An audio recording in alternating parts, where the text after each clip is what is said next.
The morning of August 15th, 1995, was supposed to be just another peaceful day at Whispering Pines, the Henderson family's beloved vacation home nestled deep in the forests of coastal Maine. Instead, it became the beginning of one of the most baffling disappearance cases in American history, a case that would remain unsolved for 29 years until an antique mirror would finally reveal its dark secrets. 4 people vanished without a trace that summer morning. 4 lives that simply evaporated from existence, leaving behind only questions, theories, and a mystery that would haunt investigators for nearly 3 decades. The Henderson family, parents Michael and Sarah, along with their twin daughters Emma and Sophie, both 16, had arrived at their remote vacation home just 3 days earlier for what should have been a perfect family getaway. But something went terribly wrong at Whispering Pines. Michael Henderson, 42, was a successful architect from Boston who had purchased the isolated property in 1989. The rustic cabin sat on 12 acres of pristine wilderness, accessible only by a winding dirt road that stretched nearly 2 miles from the nearest paved highway. It was the kind of place where families could truly disconnect from the world, surrounded by nothing but towering pine trees and the distant sound of waves crashing against the rocky Maine coastline. Sarah Henderson, 39, was a high school English teacher who had been looking forward to this particular vacation for months. The stress of the school year had been particularly intense, and she'd written to her sister just weeks before their departure, expressing how desperately she needed this time away with her family. The twins, Emma and Sophie, were excited about spending their last weeks of summer freedom at the cabin before returning to their junior year of high school. They had driven up from their home in Brookline, Massachusetts on Friday, August 11th, arriving at Whispering Pines just as the sun was setting through the forest canopy.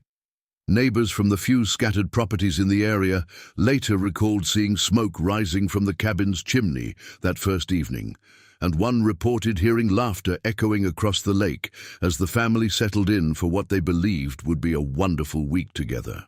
The Henderson family had visited Whispering Pines dozens of times over the previous 6 years. They knew the property intimately. Every hiking trail, every hidden swimming spot, every secret corner of their woodland retreat.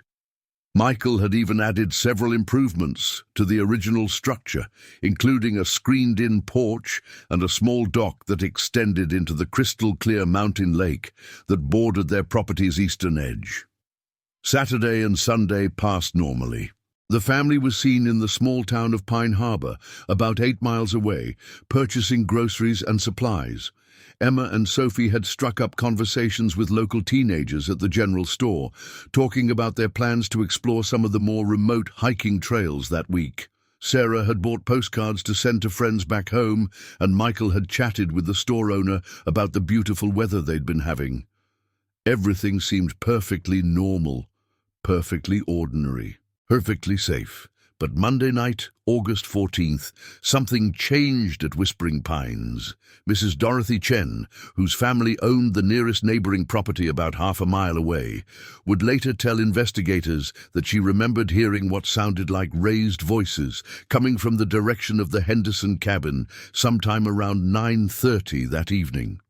She couldn't make out words, but she distinctly recalled the sound carrying across the still night air. However, she'd thought nothing of it at the time. Families on vacation sometimes had arguments, and the acoustics of the lake could carry sounds much farther than expected. What Mrs. Chen didn't know was that she might have been the last person to hear the Henderson family alive. Tuesday morning, August 15th, dawned bright and clear. The temperature was perfect, 72 degrees with a gentle breeze that rustled the pine needles and created small ripples across the lake's surface. It was the kind of morning that should have found the Henderson family sitting on their porch, drinking coffee and planning their day's adventures. Instead, Whispering Pines sat silent. The first sign that something was wrong came at approximately 10:45 a.m. when Jake Morrison, a local teenager who had been hired by several property owners to check on vacant cabins during the week, arrived at Whispering Pines to deliver a message. Michael Henderson had arranged for Jake to stop by Tuesday morning to let them know that a severe thunderstorm was forecast for later in the week, and he wanted to make sure they were prepared. Jake knocked on the front door. No answer. He knocked again, louder this time, calling out the family's names. Still nothing. Jake walked around the cabin, peering through windows, looking for any signs of life. The family's rental car, a blue Ford Explorer, was parked in its usual spot beside the cabin. Through the kitchen window, Jake could see breakfast dishes sitting on the counter, apparently abandoned mid-meal. A coffee pot was still plugged in, though the coffee inside had long since grown cold. Everything looked normal, except for one thing. There was no one there. Jake tried the front door and found it unlocked. Stepping inside, he called out again for the Henderson family. The cabin felt eerily quiet, with only the sound of his own footsteps echoing on the wooden floors. The breakfast dishes told a story of a morning that had begun normally. Four-place settings, partially eaten bowls of cereal, glasses of orange juice sitting untouched. But where was everyone? Jake searched the entire cabin. The beds appeared to have been slept in the night before. Clothes were still hanging in the closets. Toiletries were arranged normally in the bathroom.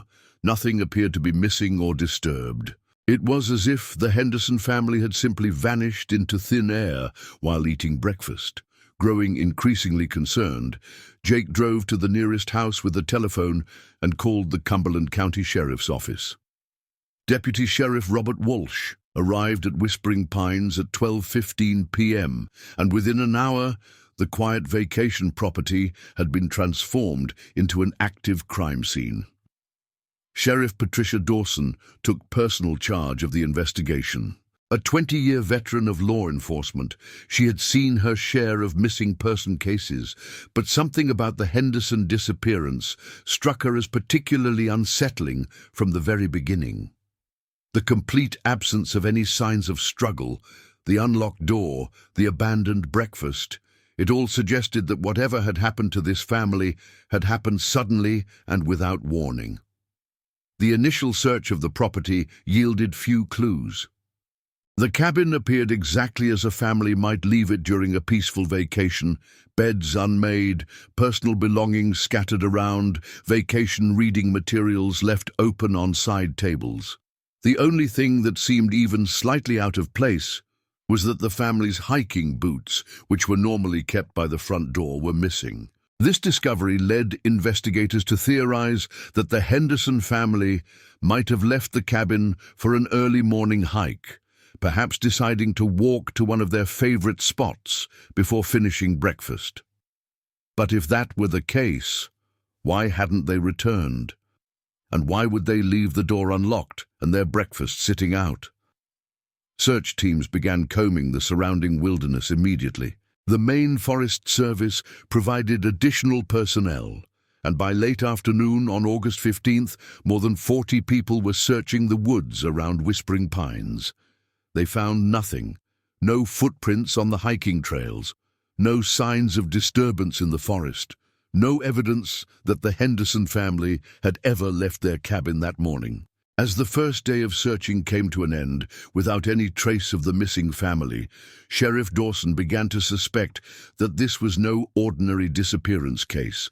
The complete absence of any trail, any clues, any evidence of where four people could have gone defied logical explanation.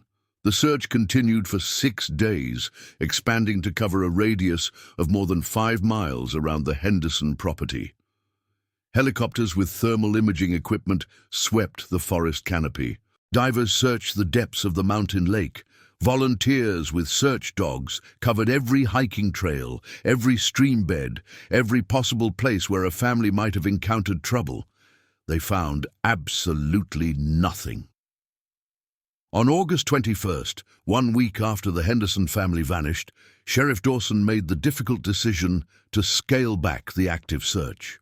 The case was reclassified as a missing persons investigation, and the FBI was brought in to assist with what was now being treated as a potential federal crime.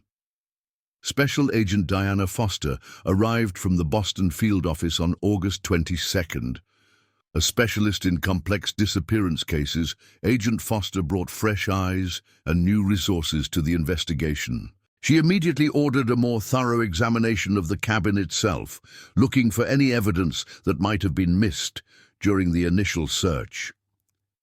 It was during this second, more detailed investigation that the first truly puzzling clue was discovered. Hidden behind a loose board in the cabin's basement, investigators found a small notebook that appeared to belong to one of the Henderson twins. The handwriting was identified as Emma's, and the entries were dated from their current vacation. Most of the entries were typical teenage observations about nature, family time, and summer plans. But the final entry, dated August 14th, the night before the family disappeared, was different. Something's not right here. Sophie heard it again last night, and now I'm hearing it too. It sounds like voices, but not from outside. They're coming from inside the walls. Dad says it's just the old house settling, but we've been coming here for years, and it never sounded like this before. The voices are getting clearer. They sound sad, like they're trying to tell us something. I think something bad happened in this house before we owned it. I'm going to ask Dad about the history tomorrow. Emma Henderson never got the chance to ask her father about the house's history. By the time her notebook was discovered, she and her entire family had been missing for a week. Agent Foster immediately began researching the property's background. What she discovered added another layer of mystery to an already baffling case. Whispering Pines had been built in 1923 by a wealthy Boston businessman named Theodore Blackwood as a summer retreat for his family. The Blackwoods had used the property regularly until 1952, when Theodore, his wife Margaret, and their teenage son David had also disappeared without a trace during a summer vacation at the cabin. The similarities between the two cases were impossible to ignore. Both families had vanished during August vacations. Both disappearances had occurred at the same property. Both cases had left investigators with no physical evidence, no witnesses, and no logical explanation for how entire families could simply cease to exist. The discovery of this historical connection sent shockwaves through the investigation. What were the odds that the same property would be the site of two identical disappearances, separated by more than 40 years? Agent Foster ordered a complete historical investigation of the property. What she uncovered painted a disturbing picture of Whispering Pines' past. The land on which the cabin sat had originally been part of a much larger tract owned by a reclusive hermit named Silas Crane in the late 1800s. Crane had been found dead in his small cabin on the property in 1919, apparently the victim of a heart attack. However, local records indicated that several people had reported strange occurrences on Crane's property in the years before his death. Unexplained lights, strange sounds, and reports of people seeing figures walking through the forest at night when no one should have been there. After Crane's death, the property had remained vacant for several years before being purchased by Theodore Blackwood.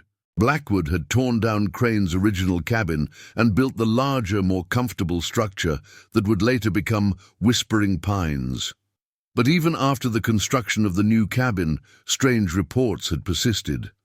Local residents had occasionally mentioned seeing lights in the windows when the Blackwood family wasn't in residence.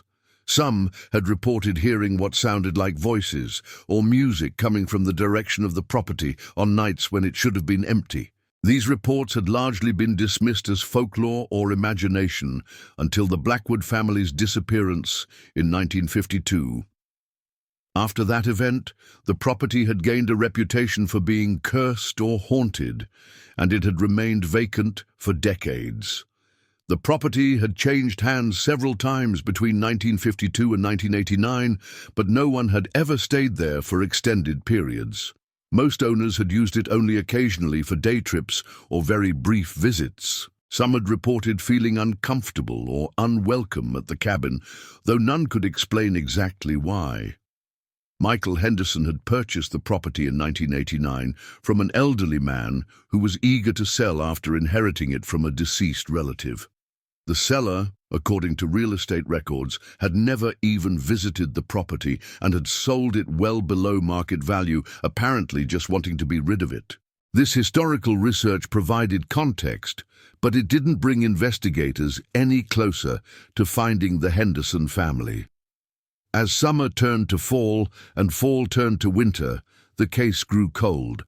Despite continued efforts by both local and federal authorities, no new evidence emerged. The Henderson family had simply vanished, just as the Blackwood family had vanished 4 decades earlier. Michael Henderson's brother David took over the family's affairs and hired private investigators to continue searching for answers. Sarah Henderson's sister, Susan, organized volunteer search efforts that continued sporadically for years. The twins' classmates held vigils and fundraisers, never giving up hope that their friends might somehow return. But as the years passed, hope began to fade.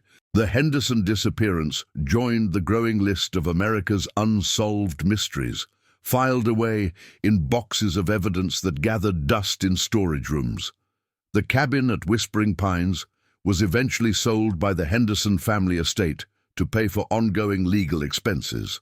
Like the owners before them, the new buyers found the property uncomfortable and used it only rarely. The cycle continued, with Whispering Pines changing hands every few years as owners grew uneasy with the property's dark history and persistent strange occurrences.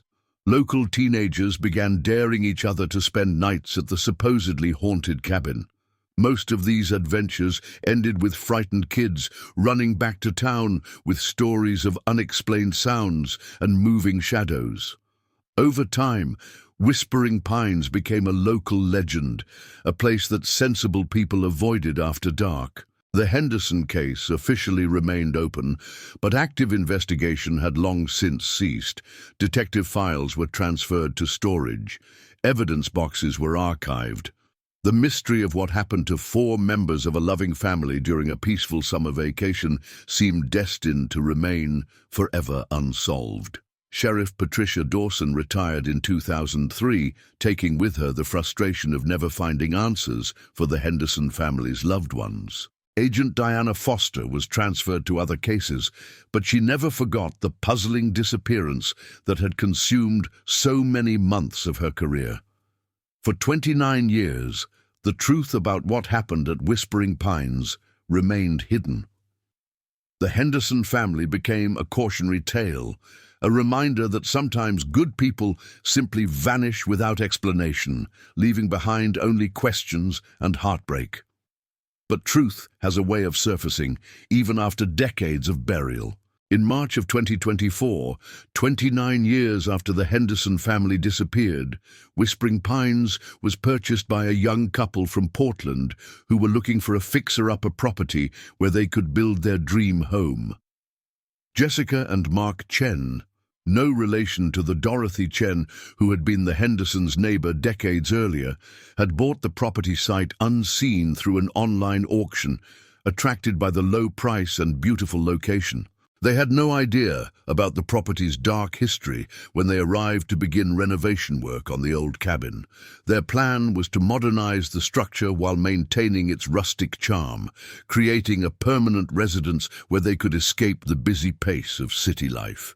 It was during these renovation efforts that Jessica Chen made a discovery that would finally unlock the 29-year-old mystery of the Henderson family's disappearance. While removing some of the cabin's original wood paneling to update the electrical system, Jessica noticed something unusual about one of the walls in what had been the Henderson family's living room. Behind the paneling, instead of the standard wall studs she expected to find, there was a large, ornate mirror built directly into the wall's structure. The mirror was unlike anything Jessica had ever seen.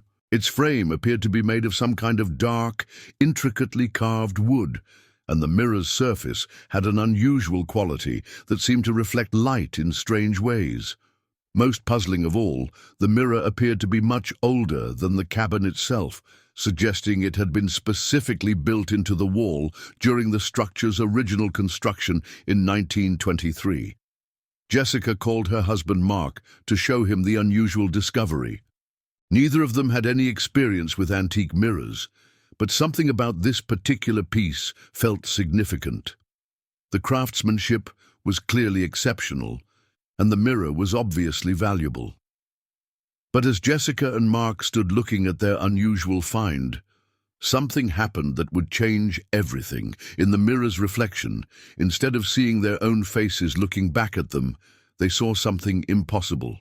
They saw the Henderson family.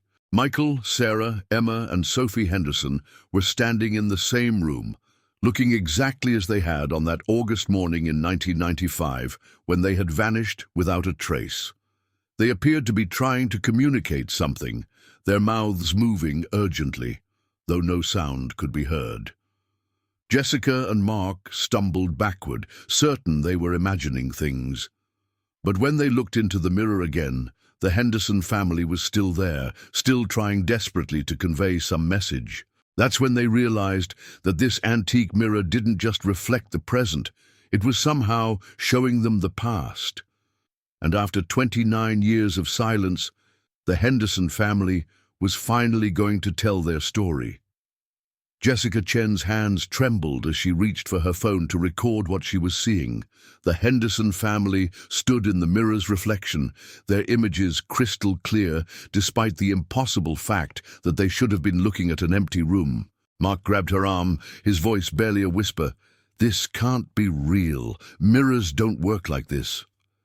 But the evidence was right in front of them. In the reflection, Michael Henderson was pointing urgently towards something outside the mirror's view, his mouth moving rapidly as if trying to explain something crucial. Sarah stood beside him, holding the hands of both twins, who appeared frightened but determined to communicate their message. Jessica steadied her phone and began recording. As soon as the camera captured the mirror's surface, something extraordinary happened. Audio began to emerge from the device. Faint at first, but gradually becoming clearer. "Can you hear us?" Sarah Henderson's voice came through the phone's speaker, distant but unmistakably real. "Please, if someone can see us, you have to understand what happened here." Jessica nearly dropped the phone. Mark steadied her hands, and together they watched as the Henderson family's story began to unfold through the mysterious mirror. "We've been trapped here for 29 years, Michael Henderson's voice continued, his words carrying a weight of decades of frustration and desperation. "The mirror, it's not just a mirror, it's a portal, a prison, a recorder of terrible events.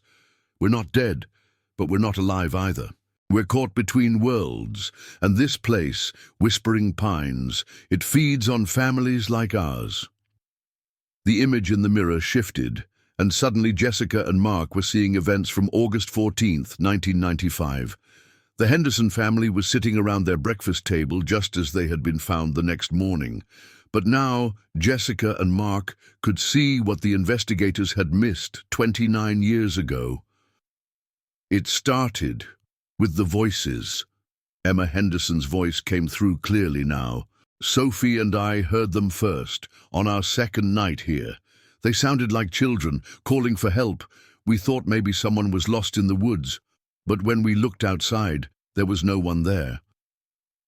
The mirror's reflection showed the twins that night, peering out the cabin windows into the dark forest.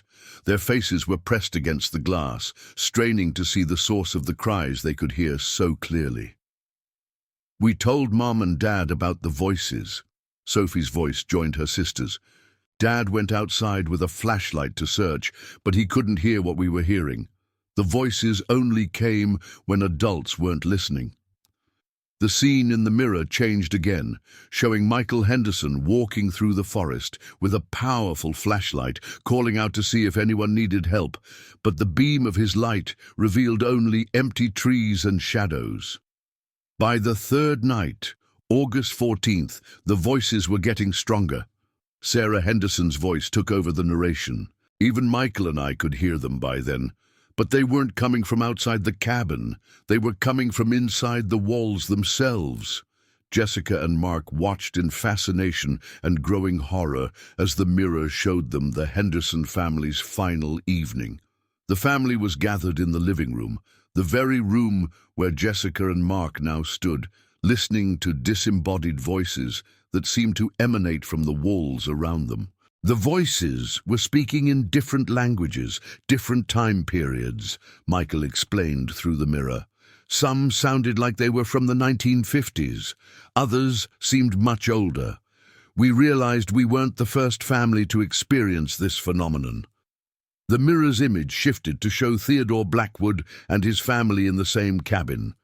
But in 1952, the Blackwoods were experiencing identical supernatural events, voices in the walls, strange lights, and an overwhelming sense that they were not alone in the cabin. The Blackwood family tried to leave, Sarah's voice continued.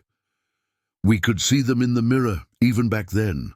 They packed their belongings and attempted to drive away on August 15, 1952, but something prevented them from leaving. The reflection showed the Blackwood family loading their car, their faces tense with fear and urgency. Theodore Blackwood was hurrying his wife and son, clearly desperate to escape whatever was happening at Whispering Pines. But as their car reached the end of the driveway, something impossible occurred. The vehicle simply stopped, as if hitting an invisible barrier.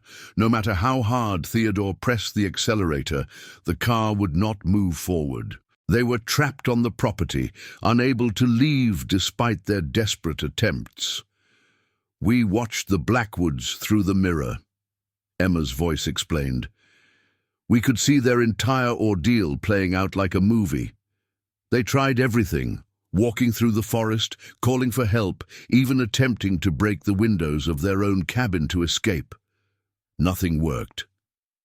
The mirror showed the Blackwood family's growing desperation as they realized they were prisoners in their own vacation home. Theodore had tried chopping down trees to clear a new path. Margaret had attempted to signal passing aircraft. Young David had tried climbing the tallest tree to get above whatever force was keeping them trapped. All their efforts had failed. The mirror showed us that the Blackwoods lasted 3 days before they gave up fighting. Michael's voice carried a tone of resignation. On August 18, 1952, they simply walked into the mirror itself. They chose to join whatever supernatural force was controlling this place, rather than continue fighting it. Jessica and Mark watched in amazement as the reflection showed the Blackwood family, hand in hand, stepping forward into what should have been a solid mirror surface. Instead, they passed through as if it were an open doorway, disappearing into some realm beyond normal reality. We realized that the same thing was going to happen to us, Sarah explained. The voices in the walls were getting louder, more insistent. They were calling us to join them, to become part of whatever community existed on the other side of the mirror. The reflection returned to showing the Henderson family on their final morning in 1995. They were sitting at the breakfast table, but their meal remained untouched. They were listening intently to voices that only they could hear. The entities, the spirits, or whatever they are, they don't mean harm, Sophie's voice explained. They're lonely. They've been collecting families for decades, maybe centuries. Each family that disappears becomes part of their community in this other dimension. We could see them all through the mirror, Emma added. Dozens of families from different time periods, all living together in this strange reflection of our world. The Blackwoods were there, along with families we'd never heard of. They looked happy, peaceful even. The mirror's surface shimmered, and Jessica and Mark could see glimpses of this other world. It looked like a perfect version of Whispering Pines, where multiple families from different eras coexisted in a perpetual summer vacation. Children who had disappeared decades apart played together in timeless harmony. But we fought it. Michael's voice grew stronger. We refused to go willingly like the Blackwoods had. We tried to resist the call, to find another way out. The reflection showed the Henderson family on the morning of August 15th, 1995, making a desperate plan. They had discovered that the mirror's power was strongest during specific times, dawn and dusk, and weakest during the middle of the day. We thought if we could break the mirror during its weakest period, we might be able to escape, Sarah explained. Michael went to get his toolbox from the car, while the girls and I tried to find something heavy enough to shatter the glass. But the mirror had sensed their intentions. The reflection showed what really happened that morning. As Michael reached the front door, it slammed shut behind him, trapping him outside while Sarah and the twins remained in the cabin. The supernatural force that controlled Whispering Pines was separating the family, making them vulnerable. I could hear Sarah and the girls screaming inside. Michael's voice broke with emotion, even after 29 years. I tried everything to get back in, breaking windows, kicking down the door, even trying to climb through the chimney. Nothing worked. The cabin had become impenetrable. Inside the cabin, Sarah and the twins faced their own terror. The voices in the walls had become a deafening chorus, demanding that they join the community beyond the mirror. The reflection showed them backing against the far wall, holding hands as they faced the mysterious mirror that dominated the room. We could see Michael outside, trying desperately to reach us. Sarah's voice trembled. But we could also see the other families in the mirror, beckoning us to join them. They weren't threatening us, they were pleading with us. They wanted us to understand that resistance was futile. Udine, the supernatural forces, had given the Henderson family a choice, just as they had given the Blackwoods a choice decades earlier. They could continue fighting and suffer, or they could accept their fate and join the eternal community of families who had disappeared at Whispering Pines. The twins made the decision for all of us, Sarah continued. Emma and Sophie looked at each other, and I could see in their eyes that they had accepted what was happening. They were 16 years old, and they chose to sacrifice themselves to save their father. The reflection showed Emma and Sophie Henderson stepping forward toward the mirror, their hands clasped tightly together. They looked back at their mother with expressions of love and determination. "We're going to go through," Emma had told her mother that morning, "and you're going to follow us. But maybe, if we go willingly, they'll let Dad stay. Someone needs to tell our story someday." But the supernatural forces had other plans. As Emma and Sophie approached the mirror, Sarah found herself being pulled forward as well. The force that controlled the mirror wanted the entire family, not just the willing members. I tried to resist. Sarah's voice was filled with 29 years of regret. I wanted to honor the girl's sacrifice and let Michael live, but I couldn't fight the pull. The mirror was drawing me in, and I had no choice but to follow my daughters. The reflection showed Sarah Henderson being pulled toward the mirror's surface, her feet sliding across the wooden floor, despite her efforts to grab onto furniture and door frames. She disappeared into the mirror just moments after her daughters, leaving the cabin empty except for the abandoned breakfast and the mysterious portal that had claimed another family. But Michael saw everything. Sophie's voice took over the narrative. He was outside the window when we were pulled through. He witnessed the entire event, and he understood what had happened to us. The scene in the mirror shifted to show Michael Henderson standing outside the cabin, his face pressed against the window, watching his family disappear into the supernatural mirror. His expression showed not just grief, but understanding. He finally knew what force had been claiming families at Whispering Pines for decades. "Dad had a choice," Emma explained. "He could have left. The supernatural force only wanted families who stayed at the cabin. If he had driven away immediately, he might have escaped. But Michael Henderson didn't leave. He chose to join us," Michael's own voice confirmed. I couldn't live without my family. I'd rather spend eternity in whatever realm they'd been taken to than face the rest of my life knowing I'd failed to protect them.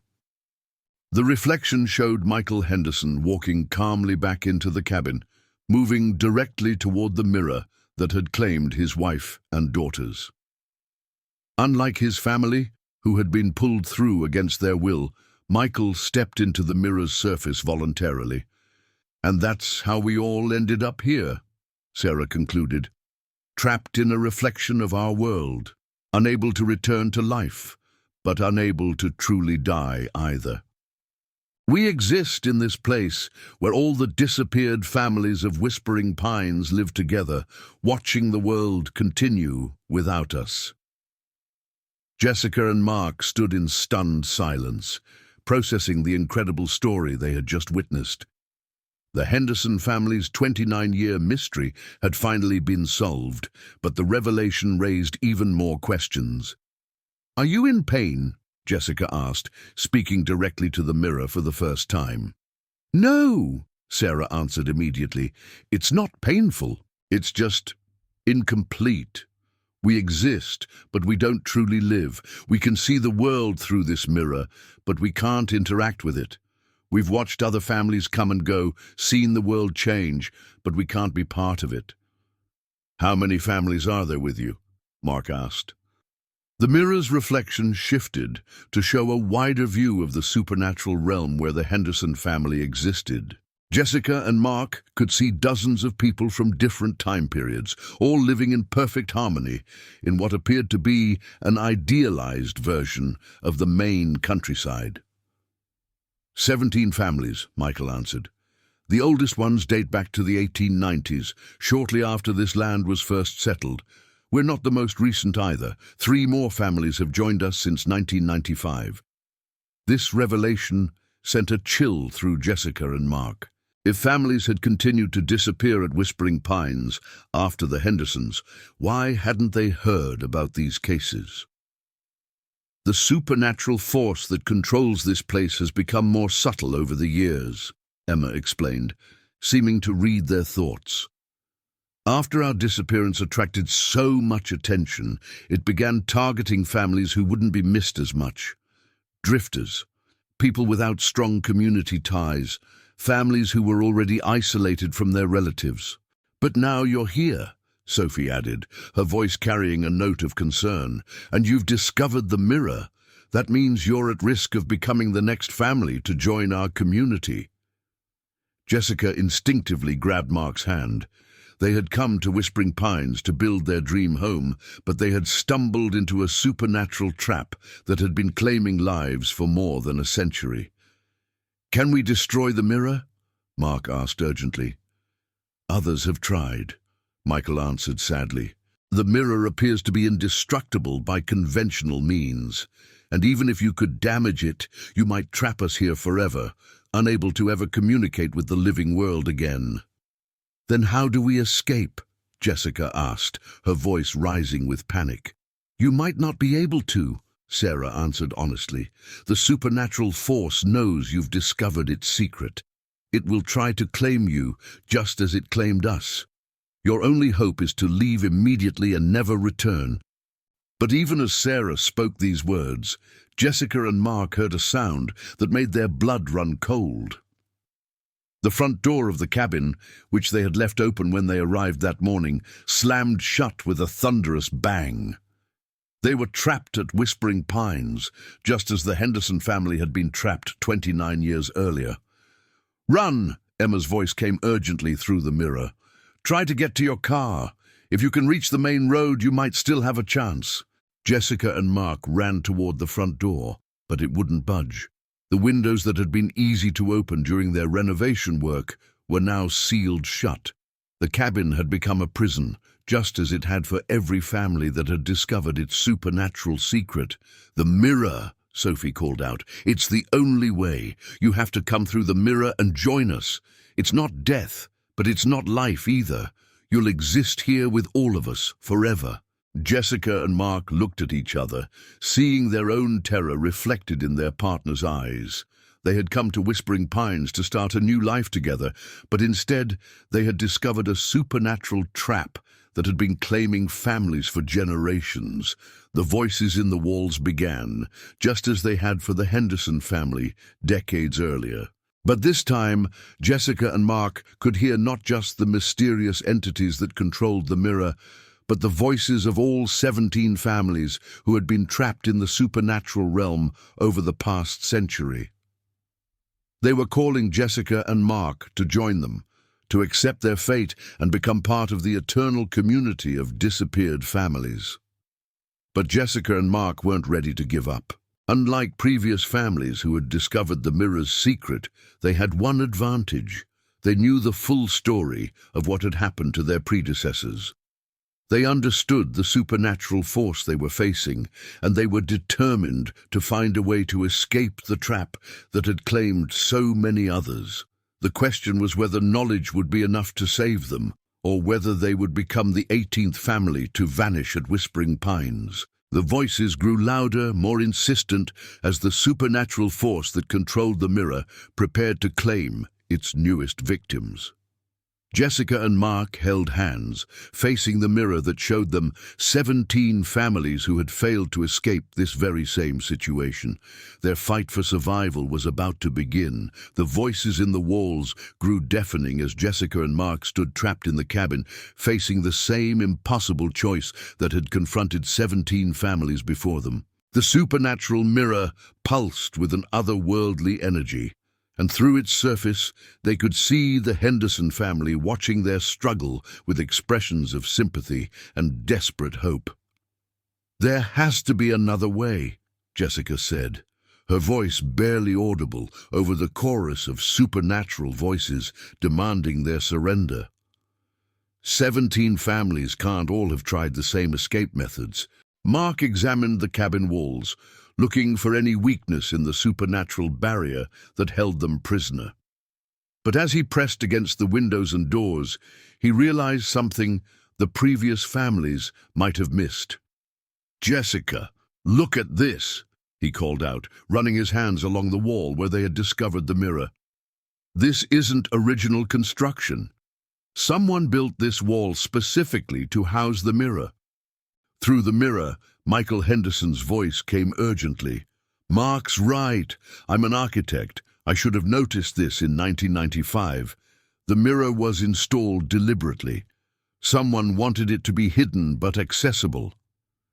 Jessica joined Mark in examining the wall structure. As renovation experts, they could see what others had missed. The wall containing the mirror was constructed differently from the rest of the cabin. It was newer, probably added sometime after the original 1923 construction. If someone installed this mirror intentionally, Jessica reasoned, then someone must know how to control it. The original owner, Sarah Henderson's voice came through the mirror. Theodore Blackwood didn't just build this cabin randomly. He chose this location for a specific reason. The voices in the walls seemed to sense that Jessica and Mark were discovering something important. The supernatural pressure increased, and the temperature in the cabin began to drop rapidly. Frost started forming on the windows despite the warm spring weather outside. "We're running out of time," Emma's voice warned from the mirror. "The entity is getting angry. It doesn't like having its secrets exposed." But Jessica refused to give up. She pulled out her phone and began searching for historical records about Theodore Blackwood and the original construction of Whispering Pines. Even with limited cell service in the remote location, she managed to connect to the internet. What she found changed everything. "Mark, look at this," she said, showing him a digitized newspaper article from 1923. Theodore Blackwood wasn't just a businessman, he was an occultist. He belonged to a group called the Order of Eternal Reflection. The article detailed how Blackwood and his associates believed they could achieve immortality by trapping souls in reflective surfaces. They had conducted experiments with mirrors, trying to create portals between the world of the living and a realm where souls could exist forever. He built this cabin as an experiment, Mark realized. The mirror isn't a random supernatural occurrence. It's a deliberately created prison. Through the mirror, the Henderson family was listening intently. If Blackwood created this trap, Michael said, then he must have built in a way to control it. No researcher would create something he couldn't turn off. Jessica continued searching on her phone, racing against time as the supernatural forces grew more agitated. The walls of the cabin began to shake, and strange lights flickered throughout the rooms. "Here," she exclaimed, finding another article. The Order of Eternal Reflection conducted their final experiment on August 15th, 1923. Exactly 72 years before your family disappeared, and exactly 101 years ago today. The significance of the date wasn't lost on anyone. The supernatural entity that controlled the mirror operated on a specific timeline, becoming most active during the anniversary of its creation. The article mentions a reversal protocol, Jessica read aloud. Blackwood designed the mirror with a way to release trapped souls, but only during the anniversary of its activation. Mark looked at his watch. It was already past noon on March 15th, 2024. If the mirror could only be deactivated on August 15th, they would have to survive as prisoners for nearly 5 months. But Jessica had found something else in the research. "Wait," she said, scrolling through more documents. "There's something about a backup date." Blackwood was afraid that if something happened to him on the main anniversary, the trapped souls would be stuck forever. He programmed a secondary release date. The supernatural voices grew even louder, as if the entity controlling the mirror was trying to prevent Jessica from finding this crucial information. "The spring equinox," Jessica read, her voice filled with hope. "March 20th, 5 days from now. The mirror can be deactivated on either August 15th or March 20th, but only if someone performs the correct reversal ritual." Through the mirror, the Henderson family was becoming excited. After 29 years of imprisonment, they might finally have hope for escape. "What does the ritual involve?" Sarah asked urgently. Jessica continued reading, but the supernatural forces were fighting back harder now. The lights in the cabin went out completely, and the only illumination came from the eerie glow of the mirror itself. "I can't read the rest on my phone," Jessica said. "The screen is flickering too much." But Mark had an idea. "The mirror shows the past," he said. "If we can get it to show us Blackwood performing the original ritual in 1923, we might be able to see how to reverse it." They approached the mirror, and Jessica spoke directly to the Henderson family. "Can you control what the mirror shows? Can you make it display events from 1923? "We've never tried," Michael admitted. "We've only been able to watch our own experiences and communicate with the living world." "But we can try working together," Emma suggested.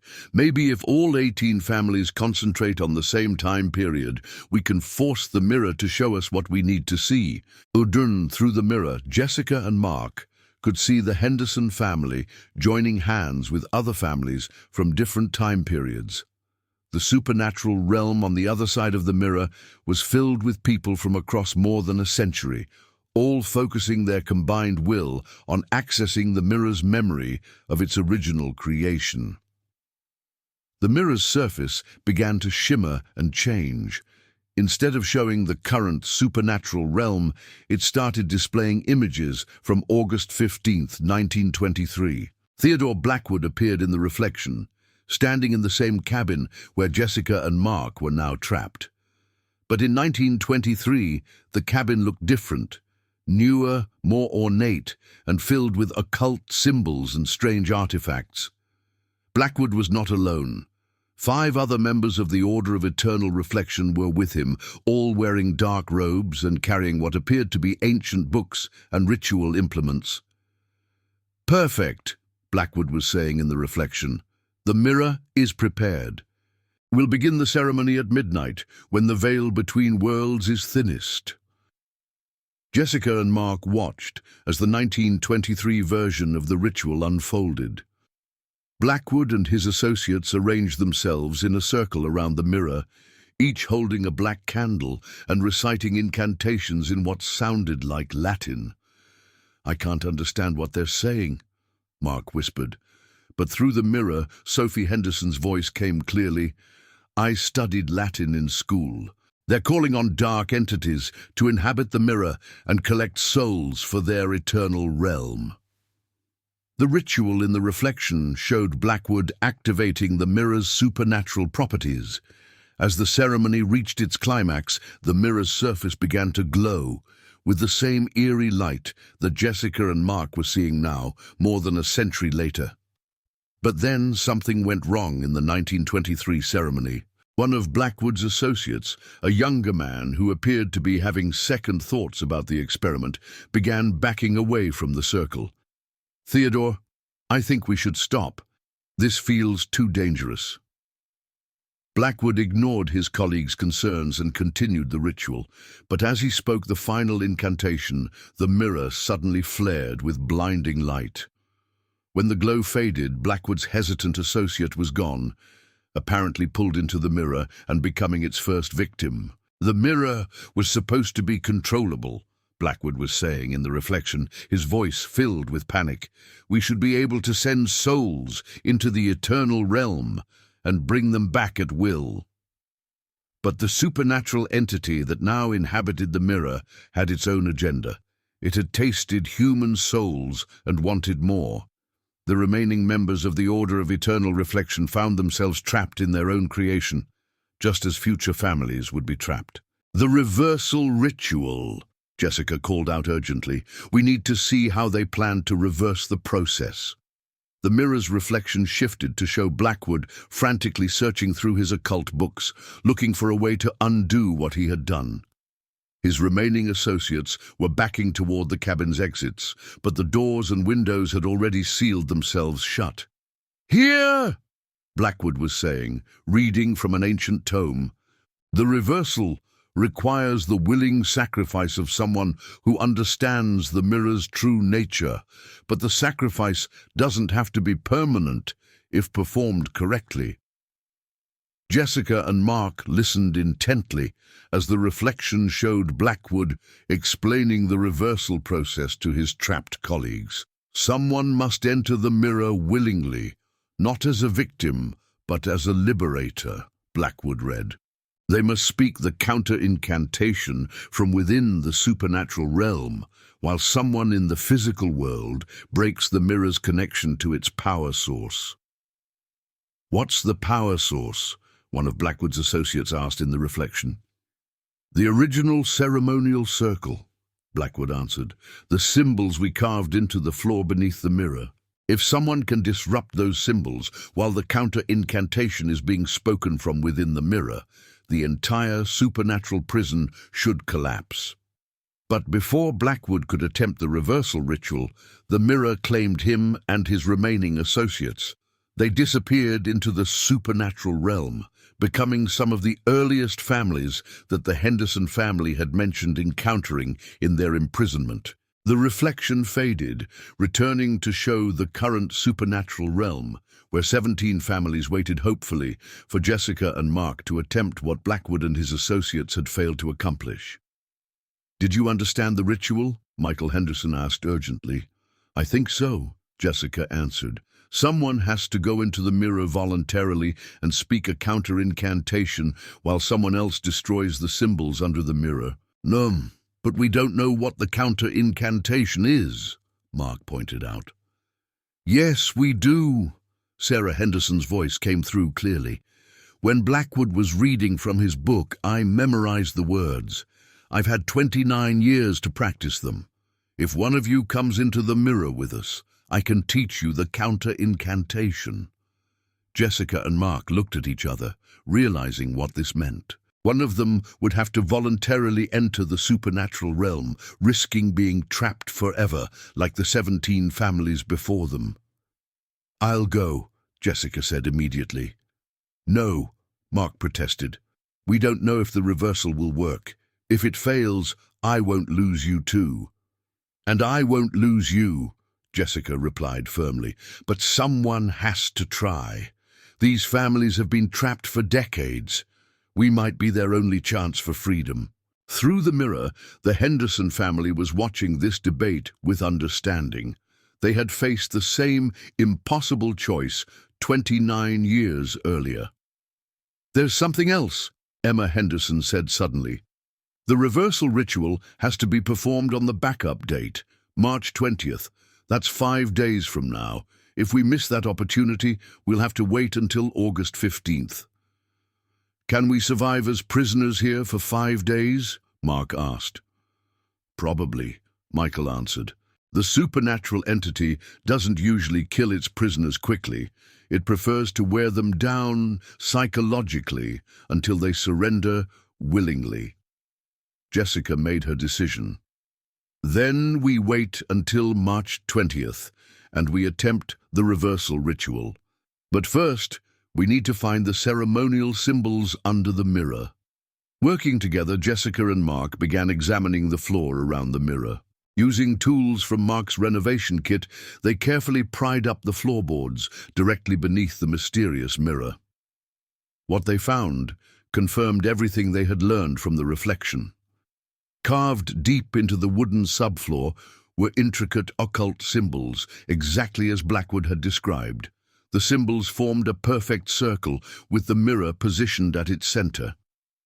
"These are the symbols that power the supernatural prison," Jessica realized.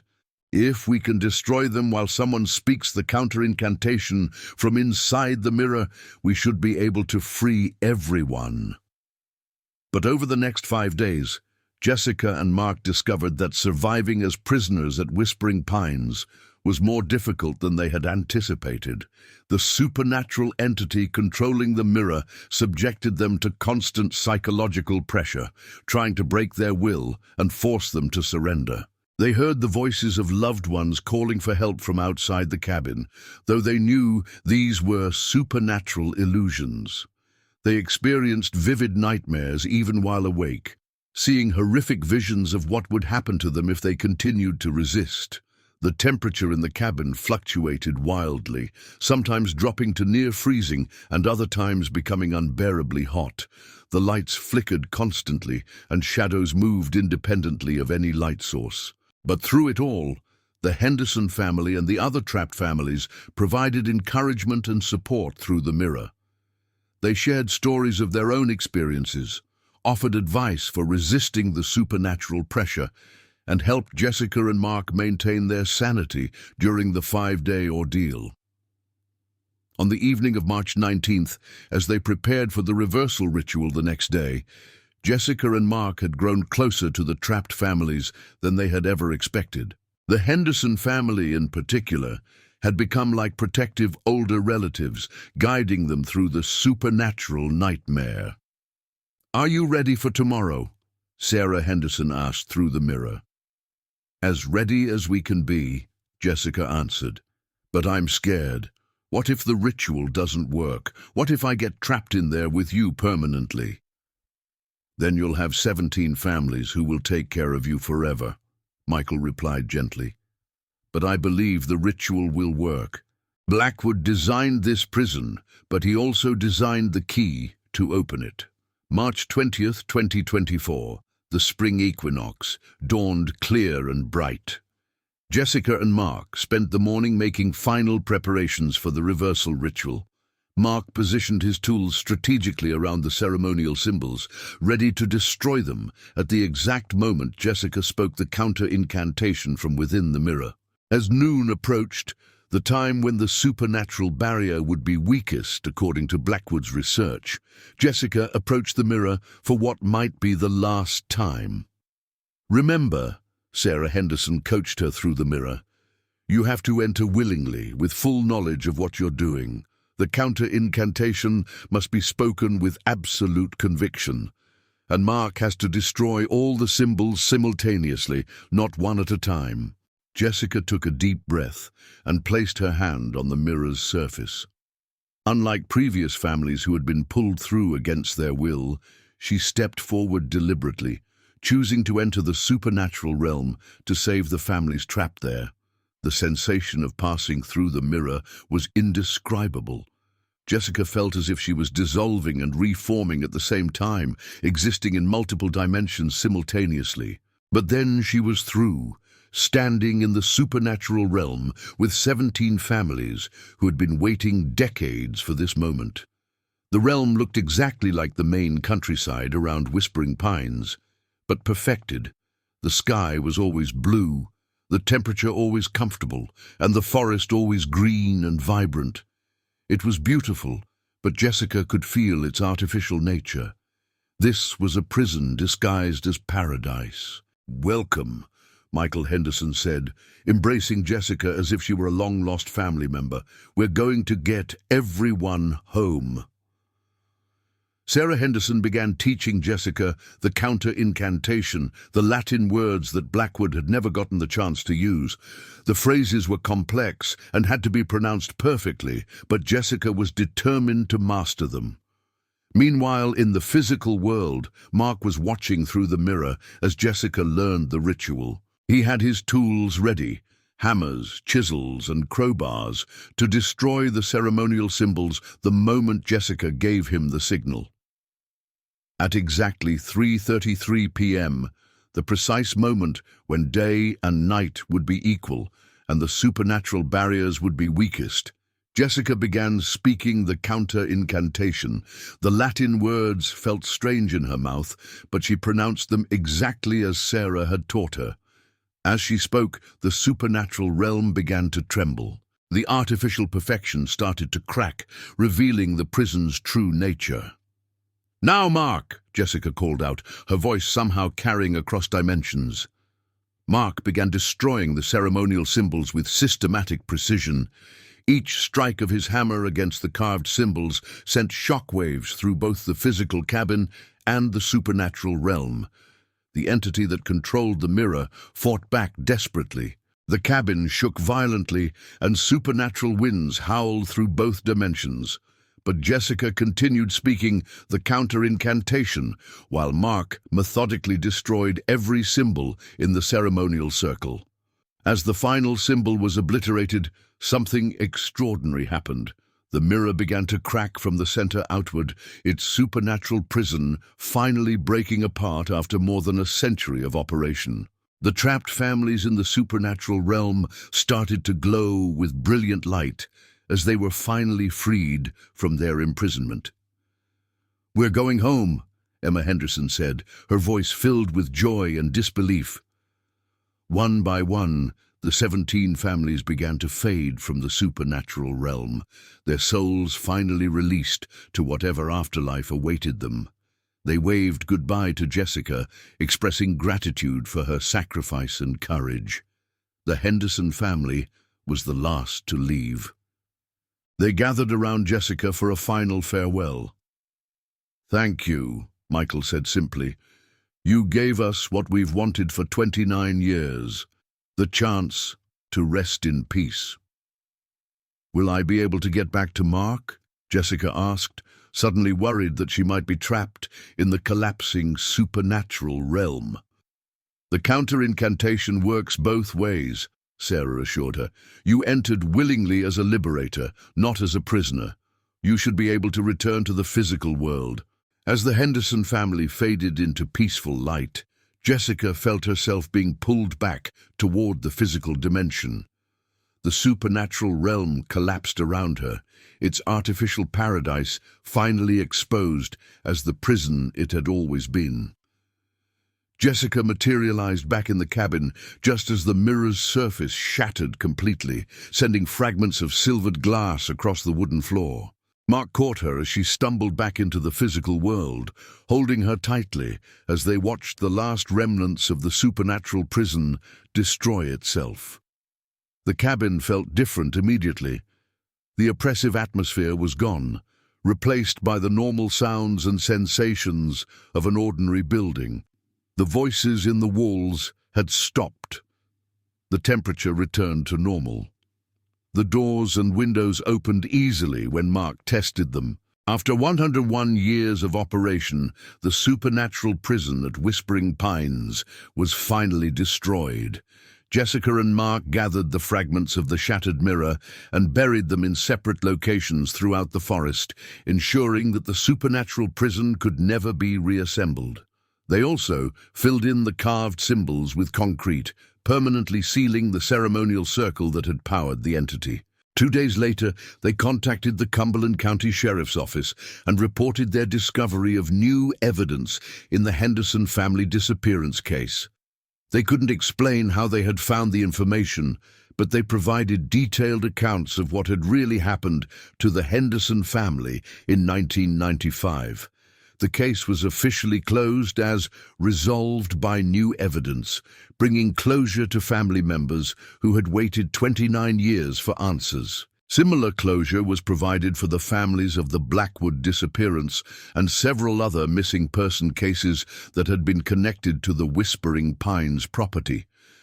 Jessica and Mark completed their renovation of the cabin, but they transformed it into something entirely different from their original plan. Instead of a private residence, they turned Whispering Pines into a memorial and educational center, documenting the history of the supernatural events and honoring the memory of the families who had been trapped there. They installed a plaque where the mirror had once hung, reading, "In memory of the 17 families who found peace after decades of imprisonment. May their sacrifice never be forgotten, and may their souls rest in eternal peace." Visitors to the memorial often report feeling a sense of peace and closure at Whispering Pines, as if the property has finally been healed from its dark past. The oppressive atmosphere that had characterized the location for more than a century is gone, replaced by a feeling of serenity and remembrance. Jessica and Mark still live near the property, serving as caretakers of the memorial and guardians against any future supernatural threats. They've become experts on occult history and supernatural phenomena, helping other families who encounter similar mysteries. But most importantly, they know that the Henderson family, along with 16 other families who had been trapped for decades, are finally at peace. The mirror that had served as their prison for so long had ultimately become the key to their freedom, when someone finally found the courage to break the cycle of supernatural imprisonment that had persisted for more than a century. The mystery of the family who vanished from their vacation home in 1995 was finally solved, not by traditional investigation, but by the courage of 2 people who were willing to risk everything to help strangers find peace. And in the end, that's the most important truth of all, that love, courage, and sacrifice can overcome even the darkest supernatural forces, freeing souls that have been trapped in impossible circumstances and bringing justice to mysteries that seem unsolvable. The Henderson family's 29-year journey was over. They were finally home.